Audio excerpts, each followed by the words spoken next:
Our next film is something truly awful, laughably funny in its predictability. It's Dead of Winter, a thriller starring Mary Steenburgen in what turns out to be a triple role involving mutilation, murder, and money.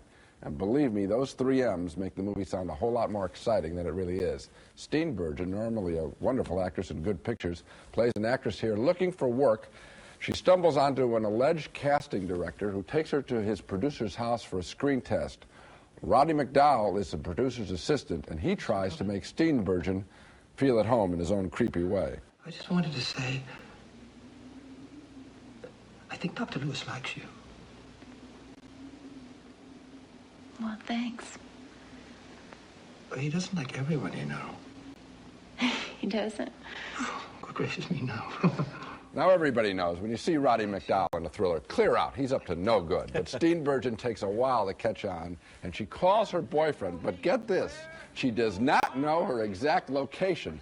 That's a rather significant problem. There are many dumb scenes in this movie, and my favorite is when the police finally arrive, and they routinely dismiss Steenburgen's plea for help. The cops, I think, must have something good cooking at the station house.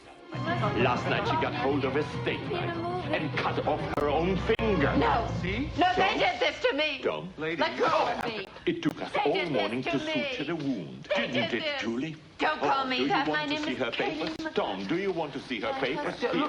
This is the statement of her admission to Mercy Psychiatric Institute. Not me. She was admitted there last winter. Please look closely. That's not me. They made me look like her.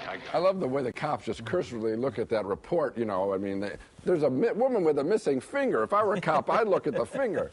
By the time this movie ended, I was laughing out loud, just like you are now, calling out every shot before it happened. There are no thrills in the film, just laughter at one of the most predictable movies I've ever seen. And the biggest tragedy in this film is that Dead of Winter was directed by the great Arthur Penn, author of Bonnie and Clyde, who really, really stumbled this time. Shockingly so. Well, you say the film is so bad that I'm going to be cast in the position of slightly defending it, even though I don't recommend it. I think what we have here is a problem about the philosophy of what a movie is for. Now, you admitted that you laughed entirely through this movie and talked back at the screen and had a lot of fun predicting everything. And I was in the screening room with you, and I did the same thing. Now, yesterday, a movie which we will not name, we sat through in stunned silence and disbelief.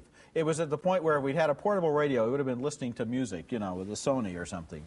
This movie was not boring. I think you're holding it up to a standard that you didn't have when you were watching it, and the standard is that it has to be a perfect thriller. It should have been directed by Hitchcock. It shouldn't have had any loose ends in it. It shouldn't have had any loopholes in it. While we were watching it, we were enjoying the fact that we were able to participate with the movie in talking about all the dumb mistakes that she was making. But Roger, then there are a lot of dumb mistakes. All that happened was... Lots of dumb mistakes, yes, I agree. And all that happened is, Roger, is that there were so many dumb mistakes, I think that we were broken out of our silence by the sheer stupidity of it. I mean, don't start giving credit to movies that are so bad that you're screaming at them to be better.